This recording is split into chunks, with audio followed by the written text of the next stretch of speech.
Welcome everyone to the Prose Garden reading. I'm Francine Witte in New York City, and my fellow host, Meg Pokrass, is in the UK. Today, we are coming to you from the corner of poetry and prose as we give a special salute to that wonderful form, the prose poem. The prose poem is that perfect package of mood and language and emotion, and Meg and I have gathered some of the finest prose poets writing today. We're recording this, so if you want to give it a second listen or want to share it with friends, Meg and I would love that. Also, please feel free to use the chat to comment on what you like, etc. Also, readers might be sharing links there, and I would welcome them to do that. And as always, we thank all of you for being here, taking the time to listen and enjoy some great writing. So what we traditionally like to do is to warm up, the Zoom waves with a few pieces of our own. So I'm going to start with two of my own prose poems. And first one is called Boy and Museum. A boy stands at the foot of a hill. Crackles of rock and dust blend into the gray of his age. Too old, not old enough.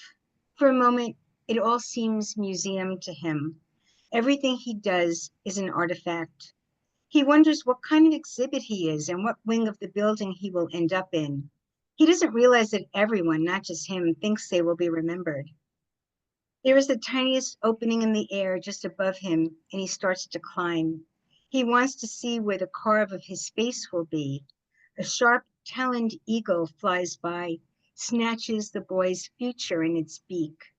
His parents wait for him at the top of the hill. The mother's arms would reach down to help him, but they are filled with another child. The father has a cell phone in one hand, his own glory days in the other.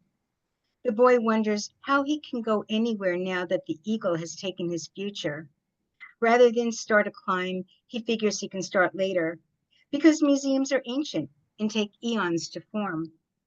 He tries to find that spot in the air, that open sleeve, to find the bird that flew the future away from him. The boy's useless hands waving the air to see where it opens, and at the top of the hill, his parents' arms wanting to wave, but not. And second one is Water Babble. Swim of people in the supermarket, faces fishing towards me, all eyes and gaping talk mouths. Their shimmery bodies squiggling through the aisles. Cereal, soap powder, fruit. Fluorescent lights above us, a bloop of broken sunlight, wavy and far off like a dream. And there's me, my life spilled into liquid since you left me. I dig snatches of food off the shelf, the way lost guppies might dart towards a sea crab. Funny though, I don't need food or even want it since you left me with no hunger and a hook dangling out of my lip. Together, you and I were land beautiful. You said words like forever and trust me. I heard you. I heard you. And then one day you saw the horizon. Let's touch it together, you said. I went sudden mermaid, lost my walk legs. My arms were like fins. My hair streamed out like fire flames. And then, in a water breath, you were gone. Saw someone other and floated away. And now I circle the supermarket with its cans and bottles and paper goods. It's all the water of once love now, and I float, and I float, and I float.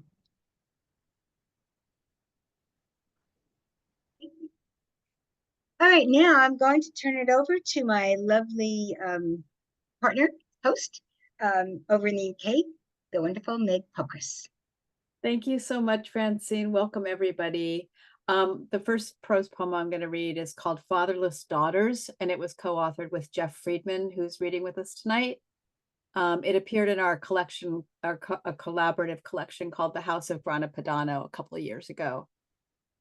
Fatherless Daughters. In springtime, abandoned daughters burst like myopic butterflies with binoculars attached to their faces, while they try to identify their absent fathers, who zip through the clouds like geese, but they're not geese, and they have no sense of direction. Can you see me down here, Dad? One abandoned daughter trills, while one father zigzags ever closer to the sun. It's hurting my eyes, he yells, waving his pale wings like flags. Another abandoned daughter spots a cloud in the shape of her father and flies through him again and again. He wasn't much of a father, she says. He's better as a cloud. Another daughter shouts, "Heads up!" as her father falls from the sky, headlong into the crowd of abandoned daughters. The other fathers cringe and avoid looking down. They're out to get us, they say. They want money or hugs or something. The daughters, tired of treading air, fling themselves toward their fathers, eager to bring one home, even if he's someone else's father, even if he never earns another dime, even if he sheds all his feathers. But the fathers prove elusive, no longer really fathers. And the next piece I'm going to read appeared in Fractured Lit. It's called it appeared in Eclectica. It's called The Rapists of Childhood. We caught them in bathrooms, checking the quality of our toilet paper. We saw them in our closets, sniffing our faux leather jackets from Macy's. They were the rain that fell from the gutters and dripped onto our dead grandmother's porch swings. We found small pieces of their broken zippers leading to an open window, and when we looked at the moon, a new man in the moon leered. We found them stalking our father's depressions, mocking our overweight mothers, commanding our elderly dogs to obey. They gave us matchbooks from distant restaurants, asked us to sit next to them and talk about our parents' real problems. We're here for you when you need us, they said. They sat us down on their bony knees and taught us how to say our names in French, told us this is something a prettier child would already know. And I will turn it back to you, Francine. Thank you very much, Meg. That was wonderful. Okay, now we are going to begin with our guest readers. First reader is Howie Good. Howie Good is a professor emeritus at SUNY New Paltz, where he taught journalism for close to 40 years before turning to creative writing in 2004. He wrote, co-wrote, or edited books on American popular culture, media ethics, and public education. He has published more than 36 poetry collections, including The Dark and the award-winning The Loser's Guide to Street Fighting, Thought Crime Press, and Lovesick Press Americana. His poems can also be found in numerous online journals. He lives in Cape Cod with his wife and their dog, both of whom put in occasional appearances in his writing. Howie Good. Thank you. Hi, everybody. I really appreciate being included. The first poem I'm going to read is dedicated to someone you might have known, Mike James, who was a very good friend of mine who passed away about a year ago. And it's called The Poet Laureate of Murfreesboro, Tennessee. Dr. L stood on the other side of the room, as far from where I sat on the exam table as he could get. He was explaining how my form of cancer spreads via the bloodstream, causing murder and mayhem along the way. Later, at home, reading on WebMD about the survival rate of sarcoma patients, my mouth goes dry, my heart races, I forget to breathe. All of us alive now are dying, but some of us are dying more painfully or obviously than others. Chemo week, the poet laureate of Murfreesboro, Tennessee texts. No sleep last night, jabbing cramps today, and I'm still dying. The truth is always revolutionary. At any moment, and for no justifiable reason, you can suddenly be pulled out of line and marched to the showers to be gassed. So that's from my newest book, Akimbo. And then I'm working on a book now, also for Sacred Parasite Press, And so I was going to read a couple of the poems that are in manuscript. This is called Little Birds. The caller identifies himself as U.S. Treasury Agent Ronald Gregory, badge number STCCI 4233. I begin to immediately sweat and tremble.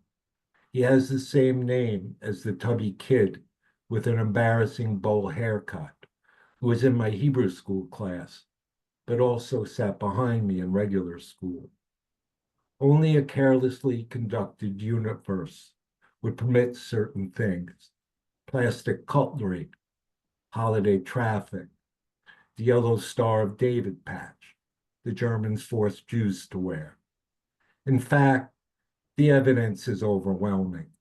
The rebellion crushed, the seraphim were summarily stripped of power and rank and made into an example, unseen birds singing in a hedge.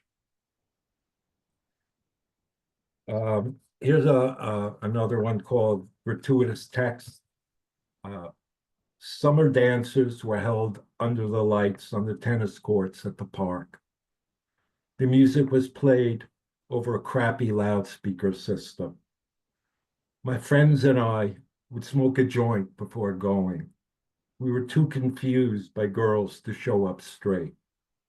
They seemed to belong to another species entirely. Self-aware, supple, unattainable. There was no way to know at our age and from our meager experience that they were made like us of dust. And this is a poem called Dead Heroes. The ghosts that live in my head keep me awake all night with their frantic chatter. I can't silence them despite the tricks I try, counting types of dogs, or timing my breathing to that of my wife, sleeping peacefully beside me. Lying there in the dark, staring up the ceiling, I begin to see black mountains and black waterfalls, and then the dead marching like heroes beneath a black marble arch. I only finally drift off when the streets and highways are their most empty, and the sun is just emerging like the molten soul from the body at the instance of a meaningless death. And one more called Wet Season. The best time to harvest cinnamon is the wet season, just after a heavy rain has softened the bark of the tree. You can use a knife or even a paint scraper. Guns remain a source of identity for many. I mime scraping off the rough brown outer bark. Cinnamon comes from the reddish orange inner bark, but it's not like when the nuns got chopped up in a Vegematic. Experienced harvesters, their motions slow and somber, their faces familiar from dreams, cut the inner bark into sheets, which they roll into tubes similar to scrolls. Only very occasionally does a tree die from the trauma. A normal person would be comforted. So that's my stuff. Thank you so much for listening. Thank you, Howie. That was absolutely wonderful. And thank you for joining us today at the PROSE Garden. Right. Next reader, Nora Nadjarian. Oh, and by the way, feel free to put your any links in the chat, or if you have a website for all the readers, if you have a website, where we can follow you, etc. Okay. Nora Nadjarian is a poet and fiction writer from Cyprus, which means like she's later there for her than it is here. But she has placed or been commended in competitions in the UK, including Live Canon and Dyslexia. Her work was published in Poetry International, The Interpreter's House, Magma, Perverse, and Elsewhere. Her poetry collection, Igzwarpok. Thank you. Was published, you'll put that in the chat for us, was published by Broken Sheep Books in 2024. And you can also find a link to more of her writing in the chat. Okay. Nora Nadjarian, welcome. Thank you, Francine. I hope you can all see me and hear me. Okay, yeah? So I'm going to be reading from my book, Igzwarpok, which is actually an Inuit word, which is one of those untranslatable words, which means the longing and the waiting for someone you love to come to arrive at your house. So I'm going to start with a light-hearted one, and they get progressively less light-hearted. The salesgirl says the mannequin is not for sale. Marie Antoinette's shoes are cakes in pastel colors. She says she needs a friend. The salesgirl says they don't sell them here. She tries on a pair of flat shoes. Her hair is flat. Her heart is flat. Sparrows fly in and out of her bird nest hair. She licks whipped cream off her fingers. The salesgirl brings more finger food. We need a splash of color in the palace, says Marie Antoinette. I ordered hundreds of paints online, sumptuous plum, cherry glaze, honey drizzle, pursuit of happiness. Then she calls the palace. More shoe-shaped cakes, she mutters, though it sounds like an order. She turns to the salesgirl. I'd like to buy the mannequin. She's not for sale, I'm afraid, says the salesgirl, who's been trained to say that to whoever. I am not whoever, cries Marie Antoinette. Her voice is torn. She takes shoes off the counter, bites them, spits out thread and buckles. One sparrow leaves her hair, bashes against the mirror, and drops dead. Marie Antoinette picks it up, trembling with rage, starts plucking its feathers. The salesgirl dials 911. Let her eat cake, says the mannequin. Let her eat cake.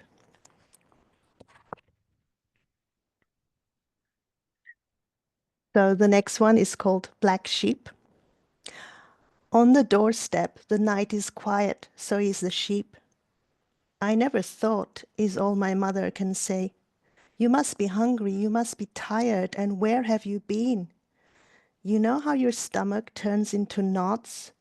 I try to think of something bright, like marmalade, but the knot gets tighter. I've been waiting for this, says my father, livid. My mother's voice soft but useless. My brother alive but a sheep. There's something defeated in the way he looks at us, how he stands at the door, neither coming in nor leaving, neither crying nor laughing, the way he always was, at the edge of something.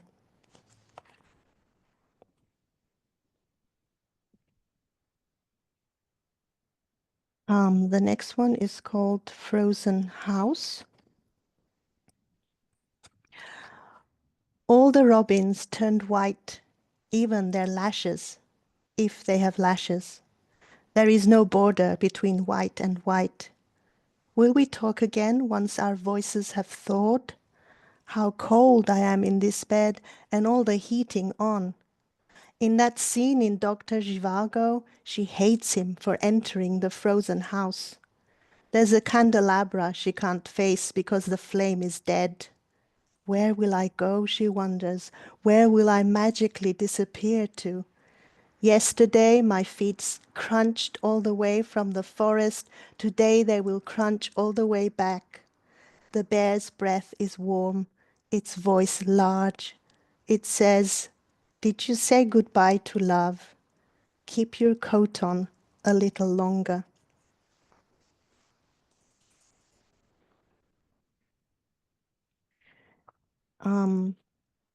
Two more. This one is Emily. I never wrote a poem about butterflies. It was always about a cockroach or a forest of abandoned memories. She says there is no point in staring at a dead light. I say you and I are so alike. Your words devastate me. I write and I read the poems out loud and she listens. I throw her a phrase for the fun of it and she asks, "What language?" And I say, "I don't know. Do you need to know?" She says, "Language is a game, but a very lovely one. There are no two identical ones anywhere. In some languages, a J is a Y. In some languages, a sentence is music. Some languages are dying. Some languages are already ghosts." She tells me to stop writing grief, to take it to the river and drown it. How can I? It's my grief and yours. It's yours too. It's ours, I say to her. Think of words we wrote, then drowned. Just think how ugly our hands. We sit and study our hands, these terrible, terrified hands, because we can't look each other in the eye.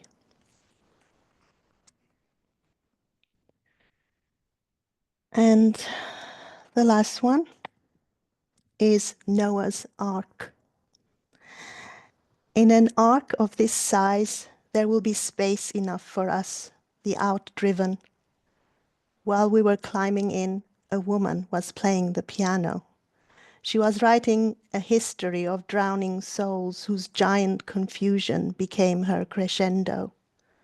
Noah said, "Come in."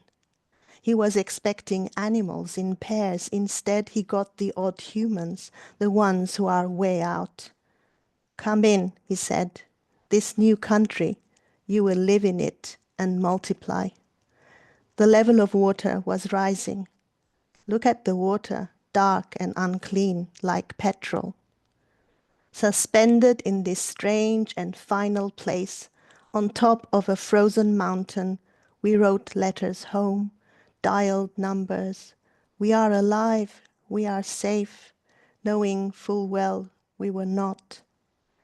Noah was a con man who smiled a lot. He wore a waterproof and carried a torch. And then he switched it off. Thank you so much. Thank you, Nora.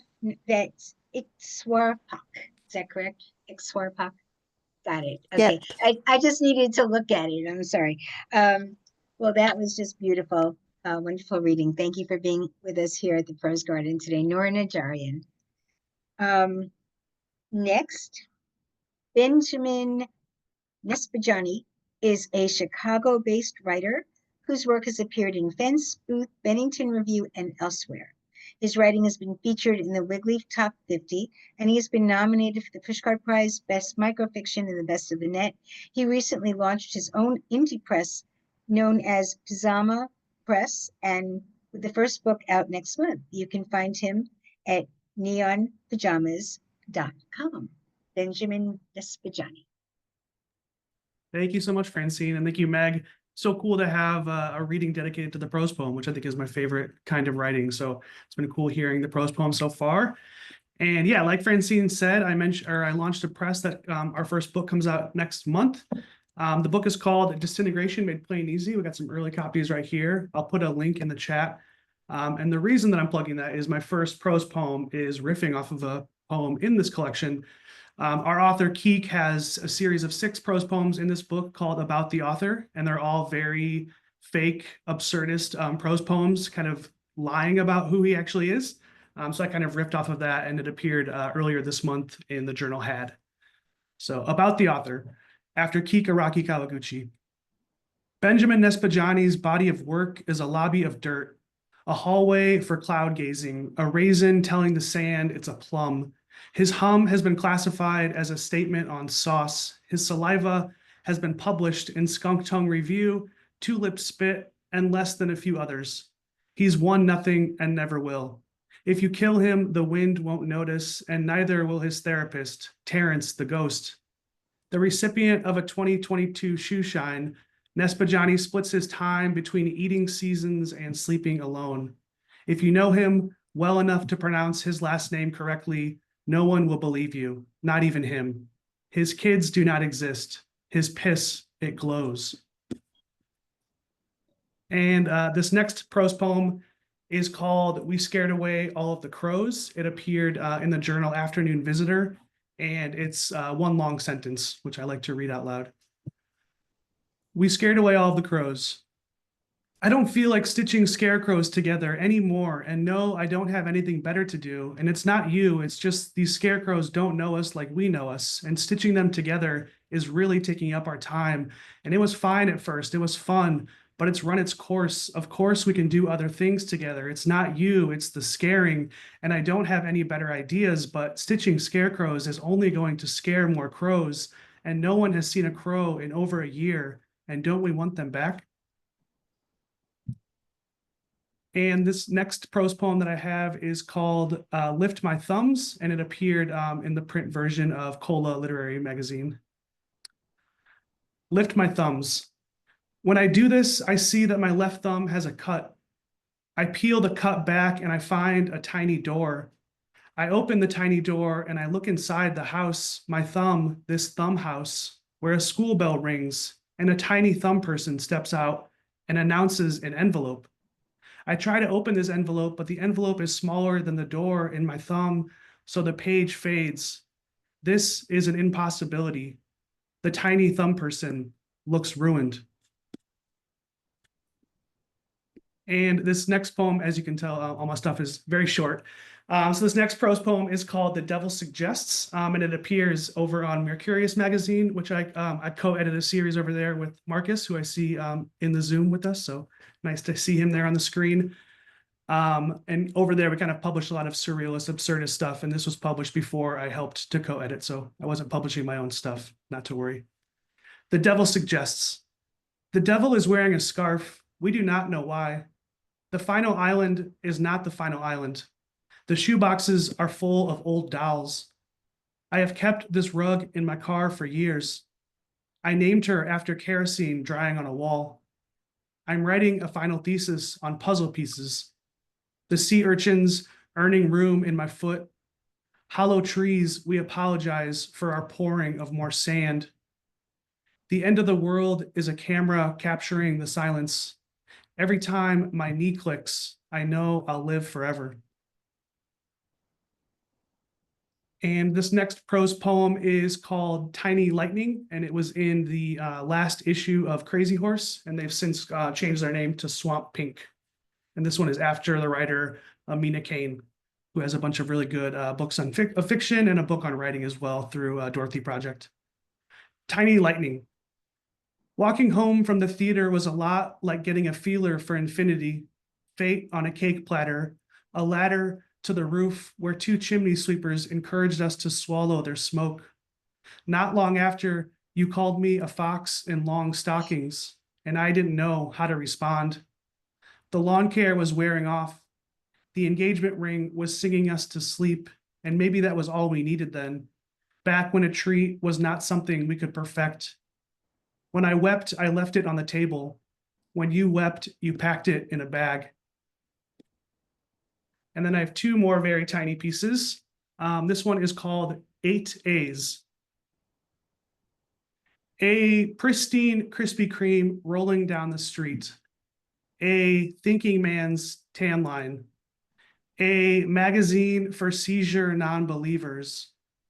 A hearing aid for tables. A ladle made of dust. A punctured lung touching a rusted trunk. A limo the size of a minnow, a pillow the size of a bowl. And that one I was working on this morning, so very new, very early first draft. And this final one I'll close with was accepted this week over at Waterstone Review, led by the guest editor, Jose Hernandez Diaz. It is called Invention, and it's part of this manuscript where I'm kind of being terrified and criticizing capitalist America. Invention. America invents a machine. They call it the machine. It's a machine you need if and when you want to reinvent yourself. It helps, America promises, with everything. No one knows where to look or how to turn it off. The wait list is thick. Every kid wants one. It costs $48,000, and last I checked, they're all out of stock. Thank you so much. Thank you, Ben. Ben Niespodziany, wonderful. And thank you for mentioning the idea of us doing this special program about the prose poem. We thought of it originally because it's April Poetry Month, and also because we just love the prose poem. I love the prose poem. It's just such a fun, sort of a go-to form, you know, and it's great to hear so many voices that are, such experts in the prose poem form. So thank you again, Ben, for being here with us today. I want to just give a shout out to some of the people in the Zoom room who are nice enough to spend the afternoon with us, or the evening. Epiphany Farrell, Bill Merkley, Marcus Silcock, Dee Benjamin, Barbara Deal, Andrea Marcusa, Luella Lester, Virginia Chase Sutton, Rita Primo, Sue Lick, Calliope Pelios, Angeline Schellenberg, Jeff Harvey, and Jose Sotolongo. Welcome. We really appreciate you spending the time with us because, we can all be any number of places, but we're here, and it really means a lot to Meg and I to have you here. Okay. Next, we're going to hear from Erin Murphy. Erin Murphy's work has appeared in the Best of Brevity, Best Microfiction 2024, and anthologies from Random House, Bloomsbury, and Bedford Street Martins. She's the author or editor of more than a dozen books, most recently Fluent in Blue 2024, and the lyric essay collection Mother as Conjunction, forthcoming from Harbor Editions. She's professor of English at Penn State Altoona. ErinMurphy.com. Erin Murphy. Thank you so much. What a fun way to spend a Saturday. I'm really happy to hear many of my favorite writers, including my birthday twin, Claire Bateman. So thanks to everyone for joining in. Rita Primo, I just saw at the YMCA this morning working out and told her about this reading. So thank you, Rita, for for logging in. I'm going to read two prose poems. I'm also afterwards, I'll put a couple of things in the chat. So I have a book coming out June 2nd, Human Resources, and they're documentary poems about labor and employment. And I'm having a Zoom book launch June 18th. So I'll put a link to that in the chat. But I'll also put a link to an anthology that I'm editing for One Art. And it's called The Book of Jobs, and they're poems about work. So the deadline is July 12th for that. And if you have any poems about work, I get the feeling Ben might have some. Yeah, so I'll put the link in case you're interested in submitting. So the first poem, these are both from a manuscript in progress of prose poems. They're all Insomnia Chronicles. They all start with the same first sentence. This one appeared in Anti-Heroin Chic. Insomnia Chronicles 12. The night is full of insomniacs Googling insomnia. At yesterday's reading, the poet had memorized all of her poems.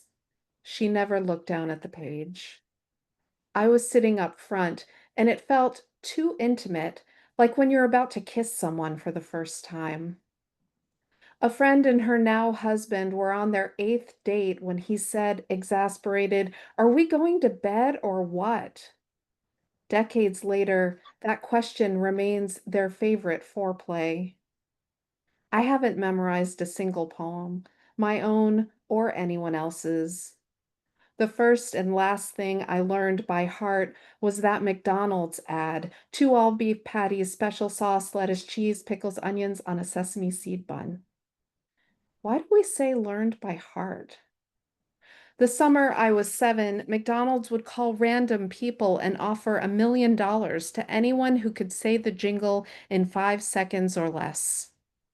We were renting a house in Goochland, Virginia. Goochland. Gooch land. Land of gooches. My father had been out of work for a year. My younger brother and I slept in the same room. Our bedtime story was the muffled last chapter of our parents' marriage. Every day I sat by the phone and waited for McDonald's to call, timing myself on the kitchen wall clock, 2 all beef patties, special sauce, lettuce, cheese. Maybe it was only $1,000 or even 100. I could Google it. Google land, land of Googles. Whatever the prize, I was sure it would save us. We shared a phone line with another household, a party line, they called it. Sometimes I'd pick up the receiver and overhear 2 older ladies talking about their tomato plants or permanent press slacks in the Sears catalog. I'd cover my mouth so they couldn't hear me breathe. Myrtle's in the hospital. She's got the sugar, you know. Her mama had it bad too. Some party. Once there was chatting and then silence. Nothing. Just an empty pocket of air. One lady said, "Shh, I think someone's listening." Long pause. "Who's there? We know you're there." I scrambled to hang up. Learned by heart. As if we commit to memory only the things we love. This next poem is Insomnia Chronicles 36, and it's coming out next week in Flash Boulevard. So thank you, Francine, for that. It's a little sneak preview. Insomnia Chronicles 36. The night is full of insomnia. Oh, and this is my last poem. My second poem and my last poem. The night is full of insomniacs Googling insomnia. I just learned it's daylight saving, not savings, which feels like discovering the news is actually the new. I read the new today. Oh boy. It's the opposite of Brussels sprouts, which everyone assumes is singular and which my kid brother said tastes like someone farted down your throat. I wake up and ask my husband, "It's really 5:15 a.m., right?" And he says, "Depends on what you mean by really." When I was 8, the pastor neighbor and his wife invited me to their church one Sunday, no doubt an attempt to save the soul of a godless single mother's spawn. Turns out it was the end of daylight saving. We'd forgotten to change our clocks, so I showed up in my purple jumper an hour early and waited on their plastic-covered sofa while they got dressed. Mrs. Pastor's hair looked plastic, too, frozen like Jane Jetson's cartoonish do. She said "dagnabbit" instead of "goddammit." My husband grew up next to a family with a dog named Satan. Imagine a boy named Satan, the teacher calling roll, Jeremy, Michael, Robert, Satan? Or maybe parents would spell it backwards, like all those girls named Nevea. The stress would definitely be on the second syllable. Nataz. Kind of pretty. The only thing I remember about the church is the baptismal alcove behind the pulpit, its ceiling painted with a blue sky and clouds. The most thought I'd given to hell was typing 7734 on a calculator and turning it upside down, which was almost as much fun as 8008. Lining up for the fancy dunking booth were a dozen children and a grown man who looked like he'd never worn a suit before. I felt embarrassed for him, the same way years later I'd feel a tenderness toward a man taking swim lessons at the Y, the instructor using her hands to buoy him as he thrashed his arms. Roosevelt said the only thing we have to fear is fear itself. Sartre said hell is other people. But I'd never heard of FDR or existentialism. We rarely know the things we need to know when we need to know them. That morning, I sat next to Mrs. Pastor on the cool wooden pew, my bare legs goose-bumped. The air, the mood, everything felt chilly. Fear of drowning, fear of damnation, fear of fear. What's the difference, really? It depends on what you mean by really. Thank you. Thank you so much, Erin Murphy. And Looks like you're in front of a real bookshelf there, not like my Not fake as one not as here. fancy as yours. Well, but it's a lot more real than yours than mine. So I see your book down in the bottom right, assisted living, and then I also see the best microfiction. And you had something Yep. in there you said before. Very nice. Yes. In case of emergency was my piece in best microfiction. So thank you, Meg. Yes. Well, lovely to have you here, Erin, and Thank you. Great to be here. Thanks so much. thank you for coming to the Prose Garden, Erin Murphy. All right.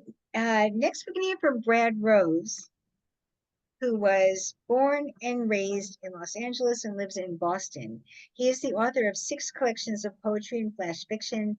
His most recent collection is Word in Edgewise from Stravena Barber Press.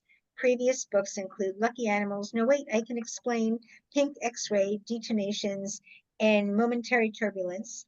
Brad is also the author of 7 poetry chapbooks, among them Democracy of Secrets, An Evil Twin is Always in Good Company. And funny you should ask, his website is bradrosepoetry.com. Brad Rose. Thanks very much, Francine, and thanks, Meg. I really appreciate you having me here, where I will probably again embarrass myself next to these incredible readers. First, I'm going to read 5 pieces. They're all prose poems. Couple are short. First one's called Fun Fact. Are those your legs or your pants? They're a little longish for such a narrow wicket, but like the astronauts say, you can never have enough buttons and switches, especially as you approach the speed of light. Besides, most things never happen, even on a good day. In fact, the fast is never really over as long as you're only half the man you used to be, like your Auntie Maybe when she fell off that Shetland crocodile and broke her wishbone. Thank goodness operators were standing by. Of course, it's not a coincidence that when it pours, it rains, but the natural elements are merely exchanging pleasantries, a fact that goes a long way toward explaining why German chocolate cake was invented in Texas. Family reunion. I really like flower arranging. It's part of my balanced lifestyle. I often notice, however, that my thoughts become wispy tentacles of love snakery. But why shouldn't they want a hostage? Normally, I preferred sword dancing to mud wrestling, as long as it's the gentle kind. It only requires non-quantifiable accounting skills and a side-splitting attitude. Yesterday, while I was rewriting history and tending my peace garden, a wonderful feeling overcame me. It suddenly felt like a good day to do bad things. Of course, brain surgery is mainly in the mind of the beholder, but for many, it's not to be missed. Certainly not by Uncle Huxley. Can't wait till the family reunion. A mind of their own. On my way to the fun fair, it's going to be great. Some people say I'm a loose cannon, but I'm just following orders. I like being the dirty kind of clean. Like they say, there's no use writing numbers in alphabetical order. Hey, I just got this new headgear. The fit's a little tight, especially around the temples, but it makes me stay in cahoots with myself. You can never have too much of a good thing. This month, my favorite flavor is salt, but I don't like to talk about it too much, not while I'm in transit. Charlene says, I never can be too careful, especially when I'm on foot, so I take it slow. Charlene thinks I'm 1 in a million. She says I'm as rare as an octopus feet on stepladder. She's funny that way. Today, I've got my lucky sandwich with me. It's in the bag, wrapped up tight in one of those little plastic bags, you know, the kind that are airtight. I always try to get the results I want. I'm extra careful. I hate to make mistakes. Lord knows I'm not perfect, so I'm extra careful, especially with sidearms. Sometimes, though, they just seem to have a mind of their own. This one's 6 sentences long. It's called Like a Billionaire. I cheat at solitaire. Fun doesn't have to be pleasant, you know. More often than not, the world is a heartbroken place. In fact, over the weekend, the staff at the Sunny Day Fertility Clinic referred me to the Bureau of Kissing Persons for a free online remedial course. Nurse Hot Sauce assured me it would just take a minute or two to get me up to speed, and then I'd be good as new. Just like those tech billionaires, she chirped. Pretty soon, you'll be able to start your own country. And the last piece is called Sex. We spend a third of our lives asleep, but it's just a quiz. It can happen even to the best of us. Like electricity, it doesn't need wires, and it's quiet as hush money. Needless to say, I prefer dreams without edges, although sex doesn't have to be about music, even in the comfort of your own home. While wearing an X-ray bodysuit, don't you find that fun can feel a lot like an online haircut? Yesterday, I got solar heating. In mad circles, the sun drives the solar system to distraction. The sun is 93 million miles from Earth. Maybe you think it's up there leisurely enjoying itself. Yes, you. You know who you are. The one whose steering wheel comes off right in your hands. Thank you. Thank you, Brad. I couldn't decide which struck me more, Nurse Hot Sauce or online haircut. Both of which are so Brad Rose. I can't even tell you. Okay, thank you so much, Brad Rose, for Thank you. joining us today with your wonderful prose poems. Okay, so we're about a little bit more than halfway done, and I'm going to turn it over to Meg. And I just wanted to say how much I'm enjoying hearing these poems, hearing the writers read them, and it just sounds so wonderful. So I'm having a great time myself. Hope you all are too. I'm going to turn it over now to Meg Pokrass. Thank you, Francine. What amazing readings. First up on my half of the show is Jeff Friedman. Jeff Friedman has published 11 collections of poetry and prose, including his most recent Broken Signals, Bamboo Dart Press, August 2024. His work has appeared in Best Microfiction, New Republic, Flash Fiction Funny, Poetry, and American Poetry Review. He received an NEA Literature Translation Fellowship and numerous other awards. Welcome, Jeff.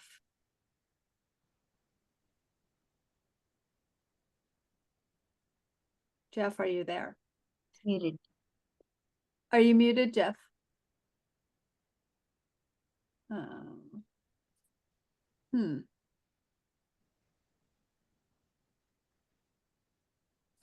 Jeff, are you still, you're still muted.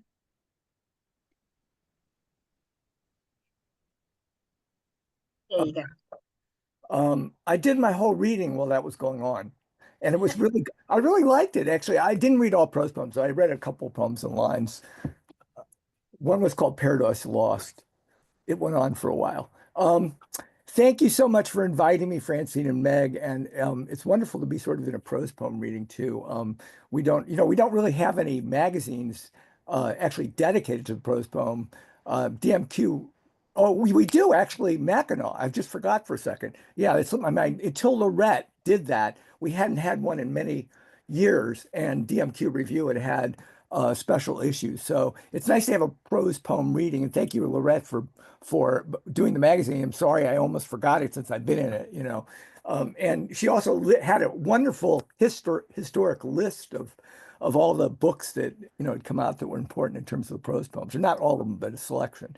And thanks, Meg, for reading the piece that we are from our book that we did together. We did a book together, Meg and I. We had a really great time, and we haven't been able to write any other poems, but so we figured we would do our select it now, since we had the one book. So we rearranged it and send it out as a select it. And then the next thing we're going to do is our collect it. We're on our way to all of those. Okay, so I'm going to start out with an older piece. I live in New Hampshire. It's kind of bear season here now, and so I thought I'd start out with a piece called "Bear Fight." And I know it says in the tale that the wolves huff, but actually I don't know if they do. But bears huff, and they huff really loudly. So anyway, this is kind of a bear love story in actuality. When Liza fell in with a bear, I was more than disappointed, as I had been in love with her since childhood. What's he got that I don't? I asked as we walked past the diner together. He's a bear, she said. She let go of my hand. He gets a little jealous when I'm out with my friends. Why do you want to be with a bear anyway? I asked. Two teenagers pushed past us with their skateboards. Balloons floated above Main Street, announcing a sale at the furniture shop. Why do you want to be with me? She asked. We parted ways when the light changed, but later I went to her home dressed as a bear. She opened the door. Come in, she said, putting her arms around me. You don't smell like a bear, she said. Then in walked the bear with a fierce look on his face. He growled, and so did I. He cuffed me, so I cuffed him back. Then we grappled with each other, bear hugging, until Liza stepped in between us and held out her hands. I'm sick of bears, she said. Get out of here.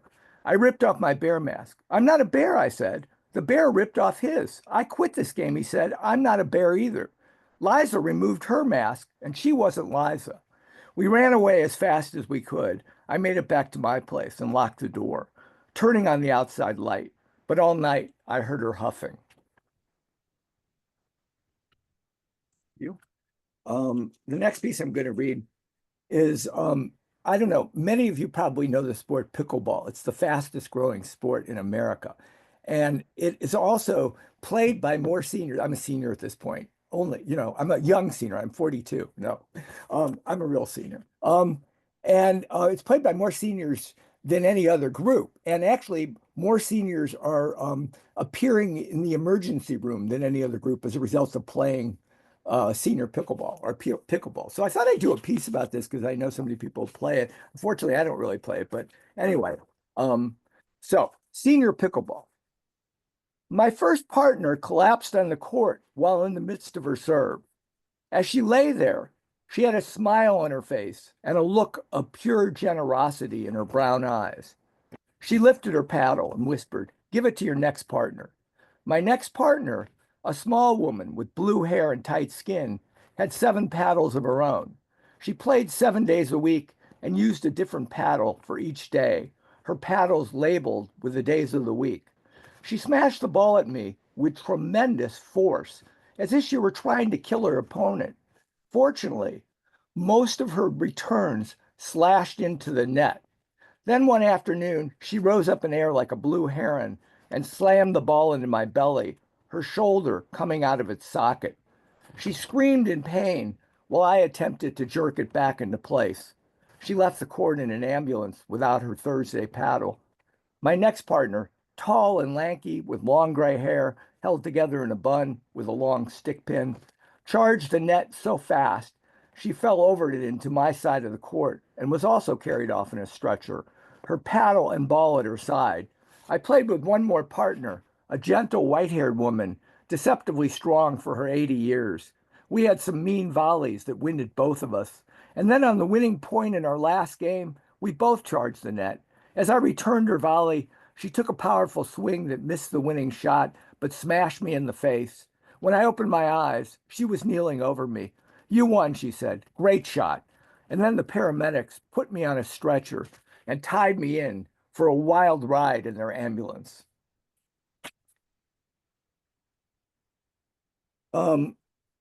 So I think I'm going to switch tones here a little bit and go to a friend of mine. Her name Brenda Guerin has got an ALS-related disease, and she's actually dying. So I thought I'd read a poem for her. Back in 2011, Hurricane Irene hit the area, or hit not exactly our area, but it caused flash flooding all over our area. And her house and studio, she's a wonderful sculptor, were flooded. And a number of us came over, and we were bailing water out of her studio and bailing water out of her house for hours upon hours. And what struck me was the mud, how the mud had sort of traveled up from the river below, up over the embankment, up over her wall, up into her house. It was all over the place. So anyway, I thought I'd write a poem, read this poem. Mud, for Brenda Guerin. Out of the river, mud climbed broken embankments, crooked staircases, gleaming hulls, the corpses of cows, the skulls of cars. Out of the river, Mud entered our homes, roasted its dinners in our ovens, filled our glasses with gritty wine. At night, it made our beds, tucking sheets and spreading covers. Mud said its prayers and wept for us. It ticked in our clocks. It wore our shoes and socks, plastered our ankles. Mud took over banks, gas stations, the mayor's office. Mud baked our bread. It spoke 1,000 tongues, translated our deepest needs into simple sentences. It filled out our forms, smudging the signature line. When mud wavered, even for a moment, it kneeled in soggy churches, renewed its faith. With its conscience clear, mud mixed its own cocktail and went out to spread the word, its logic impossible to rebut. Mud drove a convoy of trucks, unloading cargoes of itself. Mud dammed the flood. It hired us to work, raking mounds of it into gardens and carrying it in pails. When we looked up, even the sun was mud.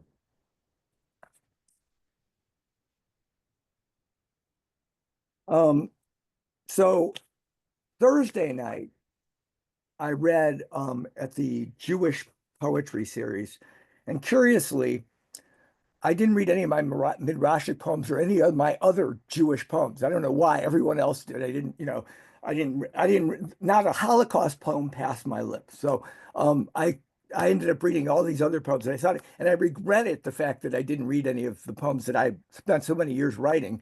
So I thought I'd read one of those today that I didn't, get a chance to read the other day. I don't know how I slipped my mind at that time. This one's called Judges, and the references you'll recognize: Elijah, Elisha, Joshua, and Moses in the Star of David. And it concerns, the one thing that might be not clear would be the mezuzah on the door of Jewish homes. There's usually a piece of Torah inside on parchment, and it brings harmony to the household. And so it's said that if something is wrong in the household, that there's something might be wrong with your mezuzah, and you might have to have something done to it. And I don't mean, like some sort of thing done. So, okay, this is called Judges. And again, it's a Passover thing that's related to this particular piece. After the guest ate all the potatoes and the whole brisket, after he ate the simmus, the roasted beets, and the fruit cocktail, he called for Elijah to enter the door, for Elisha to send a hatchet on the water, for Joshua to blow his trumpet. He called for Moses to drum up more business in this poor economy. He touched his Star of David. He touched the mezuzah on the door. Something's wrong, he said. This house has lost its harmony. What can we do, we asked. He didn't answer. Instead, he ate the chickpeas, the hummus, and all the leavened and unleavened bread. He ate the honey cake and the prune pudding. What else could we feed him? Would he fix the piece of Torah nailed to our doorway? Would he bring peace? Would he boil the pots and pans and say a prayer? Would he rock back and forth in his white shawl? Next, he ate the porcelain bowls, plates, all the silverware, then the glasses and tablecloths. He ate the chairs and the dinner table and the couch and coffee table. He ate our phones so we couldn't call for help. He ate the dust, the particles of debris and shed skin, the shadows with their long threats, the voices rising from the floorboards, the blessings that failed to bless. When he finished, when the place was empty, he looked us over, flashing his teeth. As we backed away from him, he belched loudly, said a prayer. That should take care of the problem, he announced. Now there was nothing left to fight over, but nothing was more than enough. Thank you. Thank you so much, Jeff. Wow, that was a wonderful variety of moods and themes and just really powerful work and a great reading. Thank you so much for being here with us today. Okay, next up is Diane Frank. Diane Frank is author of 8 books of poems and a photo memoir of her 400-mile trek in the Nepal Himalayas. Her 3rd novel, Mermaids and Musicians, will be published in a few weeks. While listening to the Enigma Variations, won the 2022 Next Generation Indie Book Award for Poetry. Diane plays cello with the College of Marin Symphony Orchestra. She teaches poetry, flash fiction, and memoir workshops at Dominican University at San Francisco State. Welcome, Diane. Thank you, Meg. And I'm feeling deeply honored to read with so many fine poets and writers. And yeah, this is my first poem is from Canon for Bears and Ponderosa Pines. And I posed for the cover art. You know, I said take liberties, but it's my cello and my concert dress. And okay. The first poem, I have four. The first prose poem is Jumping a Train. And it was inspired by Daniel J. Langton's book, During Our Walks, which is a series of prose poems about a village explainer and a new arrival to a community in the Midwest. I had Dan come as a guest author to Writers on Writing at San Francisco State. And after he read, he asked my students to write about who is this person? Where did he come from? Because he never really lets you know in the book. It remains mysterious. So this is Jumping a Train. His name is Luke, and he lives in Ohio. Fields of wheat, gold and flat in every direction, the way he'd like his mind to become. Opium poppies waving in a hot summer wind. Dorothy and the Wizard of Oz. Actually, his name is Jacob. He ran off with his wife's sister and then decided he didn't like her any better. He escaped both of them by jumping a train to Pennsylvania, leaving a trail of debt in unmarked mailbox. It was the height of the Great Depression, and the two sisters were forced to raise their children in the same house. They didn't speak to one another, but their children became best friends, riding a single sled down snowy hills. In the winter, tossing stones at terracotta pipes until they broke open. My grandmother made peanut butter sandwiches for the hobos who knocked at the back door. Actually, his name is Raphael. His wife threw him out of the house after she read his diary. During my cello lessons, she always brought him a cup of tea. I wanted to tell her, leave him alone now. This is my time. But that was after she read his diary. He tells me his son has a lusting for musical instruments. Raphael jumped a train to the edge of the continent, and now he plays cello in Lithia Park for tourists who come to the Oregon Shakespeare Festival. Small girls bring him yellow balloons. Actually, his name is Tim. His mother lights candles in a French church in New Orleans, and around her, the waters rise. That was before his lungs filled with water. When he was 19 years old, Tim jumped a train heading north and jumped off in a wheat field. Now he leaps into your imagination, inventing the life he was not allowed to continue. He sleeps in a cabin filled with candles, toy trains, and beautiful women who want to please him. The afterlife is a magic theater. He's on a beach covered with chocolate fondue, the waves shimmering turquoise in the distance. A mermaid is feeding him mangoes and papayas from a silver spoon. She whispers a secret before she jumps back into the water. He walks with the village explainer for 40 years until his beard is long and white, until he is the only one who remembers.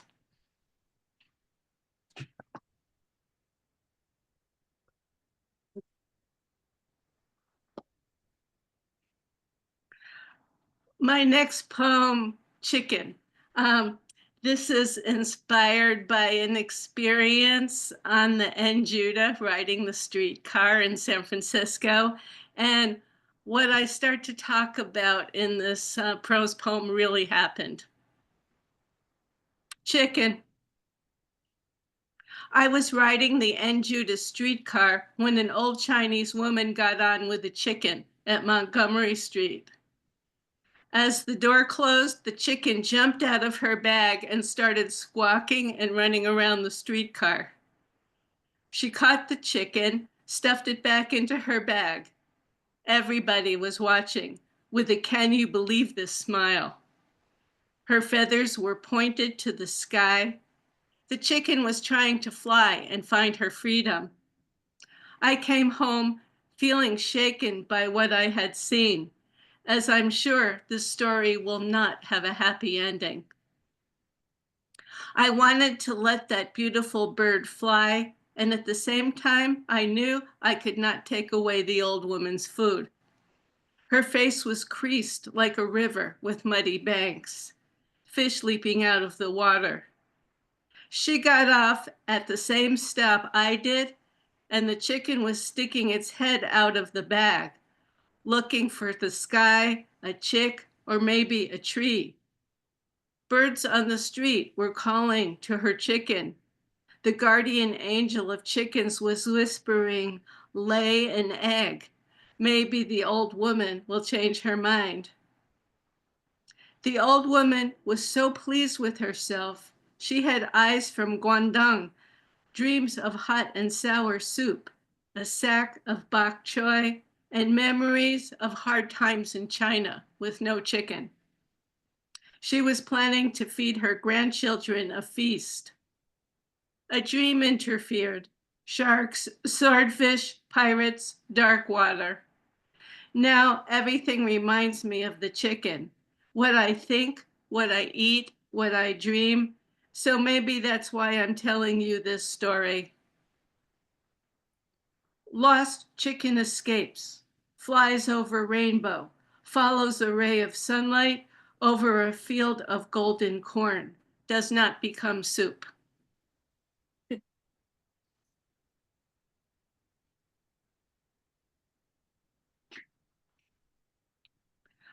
My next prose poem, Between Two Languages, I wrote while I was healing from a dance injury. Between two languages. Keeping silent is a tactic, but really I want to talk. In Hebrew, the letters look like animals or doors to a different life that I won't be going through this time. When I was in Jerusalem, I could not talk because I didn't know the language. The family I stayed with wanted me to marry their eldest son, but I couldn't tell them if I was tired or hungry. I danced with him in the space between two languages. All I want to do in my dreams is dance. If you want to control your dreams, Castaneda says to look at your hands. I choose to fly instead, to leap like an antelope, a gazelle beyond gravity. I push back stars, clouds, and time to find the place where we are still dancing. All of my dreams are about breaking rules. Seduction, graffiti, lips touching thighs filled with foreign melodies. Something dark wrestling with an angel. I plant a redwood seedling in my yard, hoping it will grow. If I could control my dreams, you'd love me instead of walking away. You'd understand my letters, even though they are in a different language. I'd abolish distance and the airport. I was up in the air like a bird when you dropped me. My delicate frame could not withstand the impact, and I shattered between two continents. My dreams bring me messages. Under a wide sky carved by mountains, a river of light is pouring through my dreams. I am climbing mountain trails, drinking holy water. Angels weave light into my ankles, my muscles, my legs, hands of light over my heart. Thank you so much, Diane. That was just wonderful reading, wonderful pieces. Thank you. Next up is Lorette C. Luzajic. Lorette, adores reading and writing various small fictions, including prose poetry. To create more space for the form, she founded the Mackinaw, a journal of prose poetry, last year. Most of her writing is inspired in part by art and art history. She's also an internationally collected mixed media artist. Welcome, Lorette.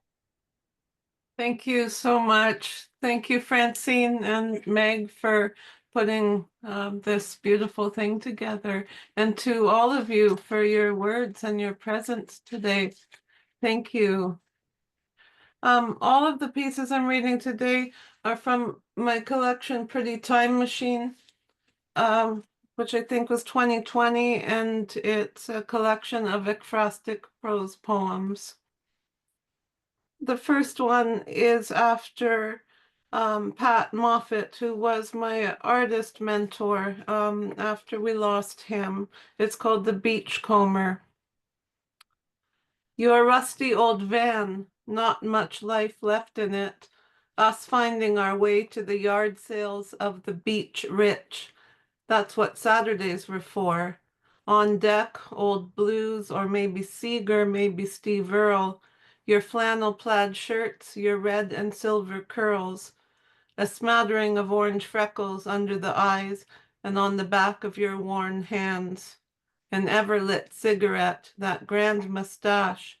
You talked to me about Van Gogh, a hero no one guessed unless they knew you. It was all you wanted as an artist, your life's work chasing that blue and yellow impasto and light. After hunting for vintage catalogs I could collage, for discarded paint boxes for you to wrest back to life, we would find a bar as far away as we could get, towards the water treatment plant and the end of the line. Cold beer and suicide wings. I couldn't have known that you would soon jump, erase the space between the risen bluffs and the great lake below. But I had an inkling. You drank hard, said the drinker in you had never left Thunder Bay. What could I say to you? The shit I downed was even harder. For all those trinkets that we found combing the woodbine beaches, I don't have a thing from you. Sometimes you'd give me a kind of awkward fatherly pat on the shoulder and call me buddy. If I felt a kind of sadness there at the very core of my being, I pushed it aside, brushed right by that inexplicable longing to write your name out in the sand.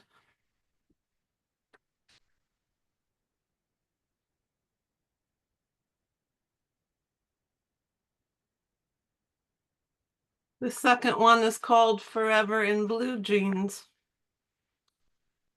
It's been a decade or more since I fit into my Jordashes, but your Levi's are in a heap on the floor. After we walked, stunned, through the Freshco, giving careful consideration to rocket, with a squeeze of lemon or winter tomatoes. Crossing the icy road back to your place, we march with chins high against the falling sun, as if in a processional of sorts, with change shining and portents looming in the strange November dusk. Back inside the warm, inside you, you taste like pepper and salt and water. I brace myself against the counter for the sting of your mouth on the back of my neck.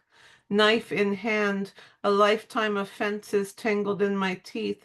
I turn and ask for more. Who have I become, I ask, as if you could possibly know who I have been or who I am now.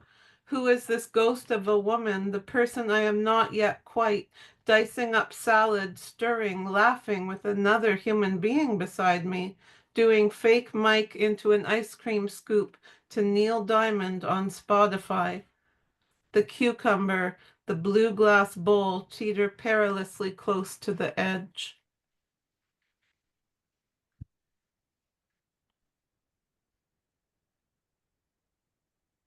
This next one is a little bit longer. It's called The Violet Hour. Eric was hoping we'd get there before dark, but night falls fast when you are running to beat her. Daylight slipped away under the far side of the city skyline, though the bike taxi drivers pumped their spindly legs as swiftly as spinning fan blades. I did hope briefly that our poor sod wouldn't have a massive coronary from the weight of hauling this well-fed gringa, but my mind moved quickly to more pressing matters, like whether the speeding buses could swerve in time to save me. We careened through screeching traffic, and the wood and cardboard glued to wheels in which we were captive veered side to side and toward the gutter like an awry bowling ball. We scramble out of the precarious little wheelbarrows and toss the drivers a handful of pesos. We were at the water, and the boats held out their bows to any coins we might want to get rid of, but we said no, gracias. It seemed unwise to float so late at night into Xochimilco, into the starless beyond. Mexico City's smog hung low, even here at the south end of the map. You could reach up over your head and pull it towards you like toxic mulch. Our throats felt scarred already from only a few days of noxious clouds, but the way the fumes held the night at this hour turned the sky to violet. Eric is telling us we'll get used to the suffocating air, and I say I don't think that's something anyone should have to get used to. On the upside, he told us, the winter weather is exquisite, breaking a slight sweat midday and now needing a wrap or scarf. At the side of a crumbling wall, I see 6 orange kittens huddled by a maybe lifeless mother, and spring a tear to see someone has left an empty takeout styrofoam with water for them. I think of my orange cat back home with 2 nannies and a lifetime supply of tinned tuna and catnip. We roam into sloping alleys greasy with fish guts and the beckoning smell of chili's carbone, following our noses to a barbecue truck a few feet away. Gnawing on bones and hot peppers, we think about the last 15 years. We reminisce and agree to gladness that we're not 20 anymore. Eric is still hungry and brings over plates heaped with flowers and a cool gray putty pancake thing. It's Aztec, he says, handing us plastic forks. Waiting for the bus back to his place, there are fireworks going off over our heads. It's a fitting illustration for the overwhelm I'm feeling, and also a metaphor for the everyday life I tried to step outside of, the one where my thoughts and ideas run hog wild through the night. First whistling sparklers with their jazzy woohoos fizzing and fuzzing about just overhead, and then the crackling and the volcanic boom. It is absurd here, parked on pavement on concrete, waiting for the blue bus to be the centerpiece of fireworks. Is it a holiday of some kind? I ask Eric innocently. He grins. It's always a holiday in this part of town, he laughs, because there are 1,000 saints, at least 2 festivals for every day of the year. Long-lashed children are running past, barefoot, throwing candy back and forth and laughing. They are as beautiful as stars or horses. And the last one is very short. The limestone angel. I saw the angel in the marble and carved until I set him free. Is that Michelangelo's story of David, pale, proud, poor, metamorphic, metaphoric masterpiece? This limestone angel, what was it like to sweep aside the stone and chisel him to life, tentatively, carefully coaxing him to standing? Did the artist tremble at his touch, contouring calcaneus, maza to mandible, scalpel to sinew, fingertips brushing across the tender loins of the boy who would be king? Thank you. Thank you. Thank you so much, Lorette. Those were absolutely stunning. Thanks so much for being here and for reading with us tonight. Next up is Claire Bateman. Claire Bateman is the author of 10 collections, most recently The Pillow Museum and The Wonders of the Invisible World. She has been awarded individual artist fellowships by the NEA and the Tennessee Arts Commission, 2 Pushcart Prizes, and the New Millennium Poetry Prize, also twice. Welcome, Claire.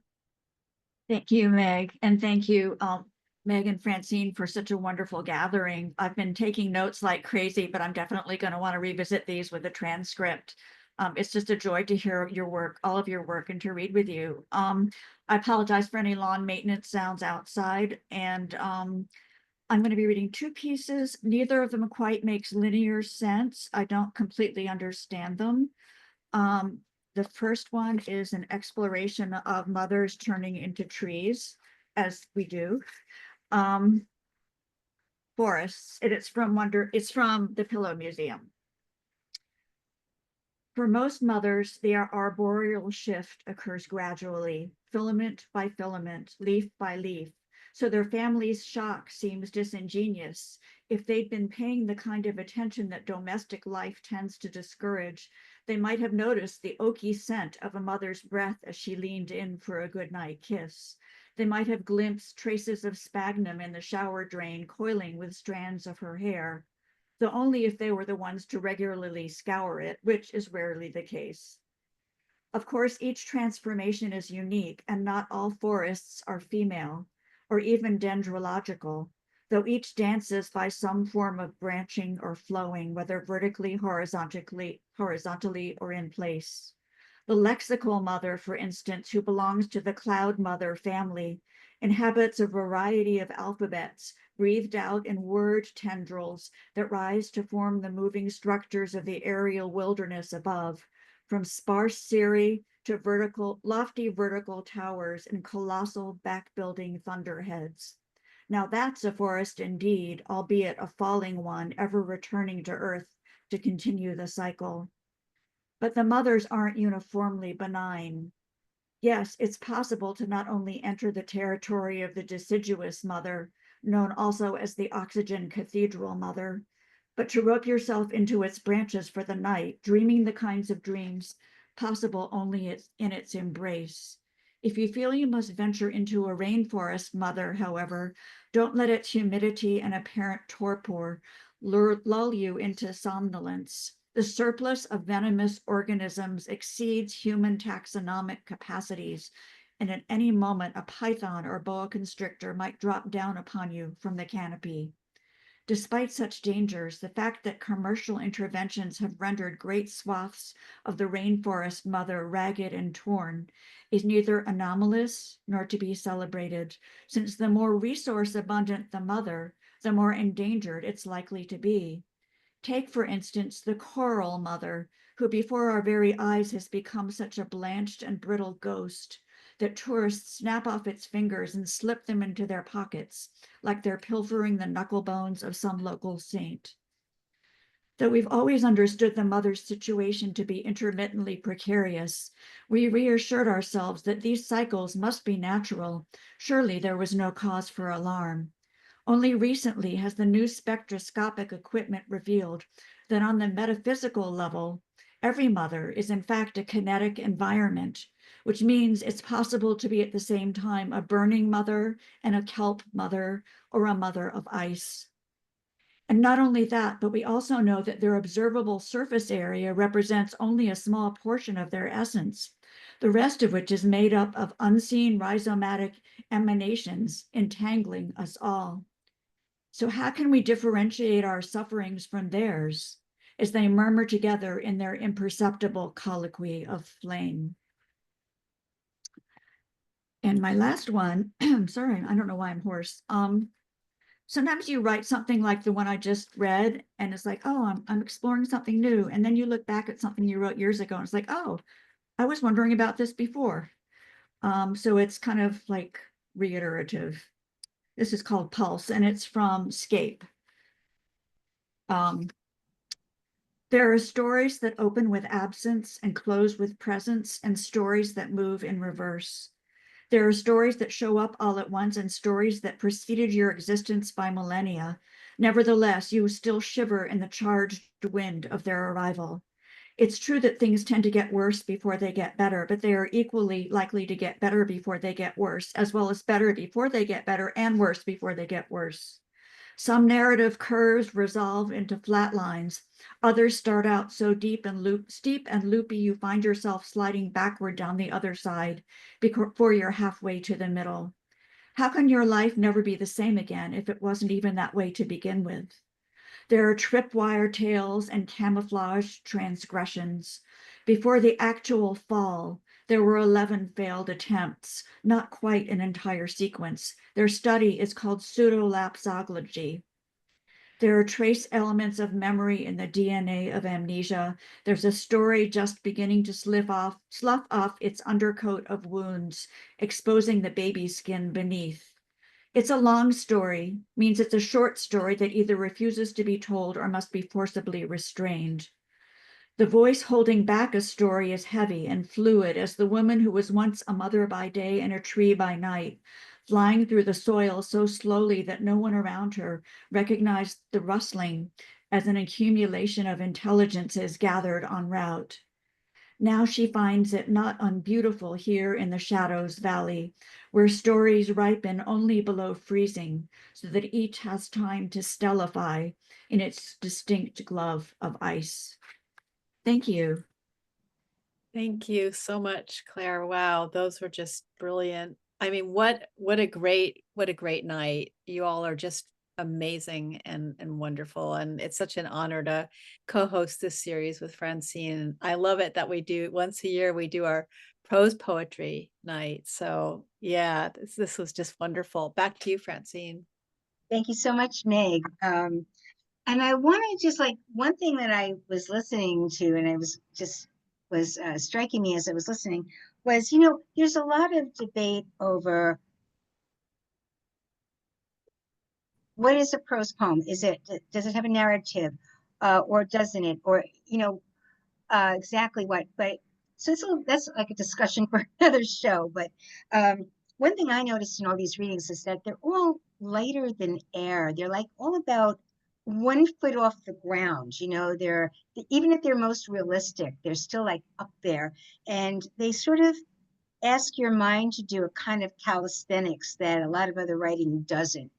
It just takes you here and takes you there with all that gorgeous imagery. So so that's one of the things that I love about the prose poem. And I think, everyone will agree that these are some of the best examples that I've heard. So I thank you all for being here. Howie Good, Nora Nadjarian, Ben Niespodziany, Erin Murphy, Brad Rose, Jeff Friedman, Diane Frank, Lorette Luzajic, and Claire Bateman. And I know I'll be listening to these again on when I play back the recording. So I thank you all for being here. I thank you in the audience and the Zoom room, and those of you listening to it later on. Thank you for listening. And we'll see you soon again on the Prose Garden for some of the finest in prose that we can find. Okay, so everyone drive safely, and good night. We'll see you next time. Thank you. Great to hear everyone.